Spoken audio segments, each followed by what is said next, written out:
ফিতরা বলা হয় রমজান শেষ হওয়ার পর ঈদুল ফিতর আসে। এই ঈদুল ফিতর উপলক্ষ করে অনেক গরিব মিসকিন অসহায় মানুষ আছে, যেই মানুষদের খাবার পরনের কাপড় অনেকের থাকে না।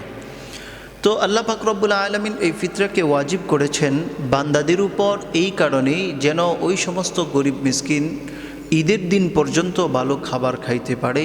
কমপক্ষে ঈদের দিন যেন তাদের ঘরে মিষ্টান্ন কোনো কিছু রান্না করা হয় এবং ভালো কিছু খাবার ওই গরিব ইয়েতিম মানুষটাও যেন খেতে পারে।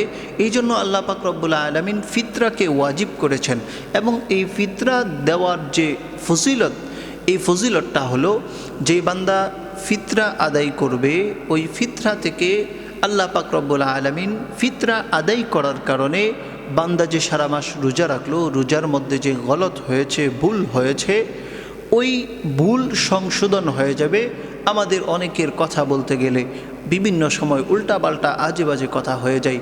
রমজান মাসকে কেন্দ্র করে আমরা মনে করি সারাদিন আমাদের কোনো কাজ নেই, এই রমজানে অযথা গল্প করে কাটিয়ে দিই। কিন্তু কথা ছিল কোরআন তিলাওয়াত করে জিকির আজকার করে আল্লাহ তাআলার সান্নিধ্য হাসিল করা, কিন্তু আমরা সেটা না করে আমরা মনে করি গল্প গুজব করে দিনটা কোনো রকম কেটে গেলেই হলো। তো এই ধরনের সমস্ত গুনাহ থেকে হেফাজতের জন্য বান্দা আল্লাহ পাক আদেশ করেছেন যে তোমরা ফিতরা আদায় করো, যার কারণে তোমাদের রমজানে যে ভুল ত্রুটি হয়েছে এই সমস্ত ভুল ত্রুটি সংশোধন হয়ে যাবে। এটা হচ্ছে ফিতরা দেওয়ার ফজিলত। এবং অনেকে প্রশ্ন করেন যে ছোট বাচ্চাদের ফিতরা কেন দেওয়া লাগে?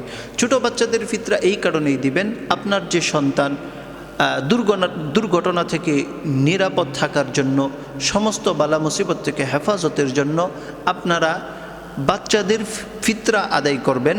এবং ফিতরাটা 2026 সালের বর্তমান ইসলামিক ফাউন্ডেশন থেকে আমরা যতটুকু জেনেছি, আমাদের বাংলাদেশে সর্বনিম্ন ফিতরার মূল্য ধরা হয়েছে 110 টাকা। আমরা প্রত্যেকেই 110 টাকা আমরা চেষ্টা করব সর্বনিম্ন যেটা, এটা আমরা আদায় করব। এরপরেও উপরে অনেক স্কেল আছে, আমরা যারা সামর্থ্যবান আছি আমরা চেষ্টা করব ওই উপরের লেভেলের টাকাটা যেন গরিব মিসকিনদেরকে দিতে পারি।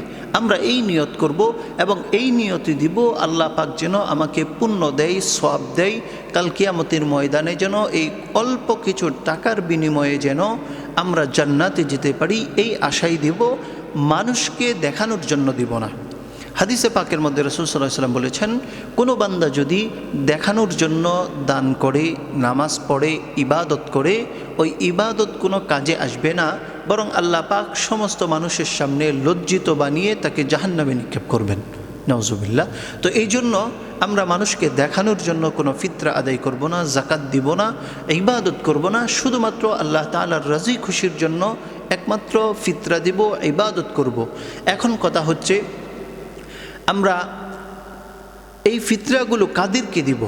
ফিতরা আমরা অত্যন্ত হতদরিদ্র যেই মানুষগুলো আছে, যেই সমস্ত মানুষদের একবারেই খাবারের মতো কোনো কিছু থাকে না, কাপড় চোপড় থাকে না, ওই সমস্ত মানুষদেরকে ফিতরা দিব। এখন বর্তমান সময়ে আমরা বাংলাদেশের মধ্যে অধিকাংশ মানুষ ফিতরা দেওয়ার উপযোগী, খাওয়ার উপযোগী নয়। কিন্তু আমরা ওই সমস্ত ব্যক্তিদেরকে দিব না যেই সমস্ত মানুষ ফিতরা খাওয়ার উপযোগী না, বরং তারাই ইচ্ছা করলে আরেকজনকে ফিতরা দিতে পারে। ওই সমস্ত মানুষদেরকে আমরা ফিতরা দিব না। আমরা ফিতরা দিব হতদরিদ্র যেই সমস্ত মানুষ একবারেই এতিম, তাদের খাবার কাপড় চোপড় একেবারেই নাই, ওই ধরনের মানুষকে আমরা ফিতরা দিব।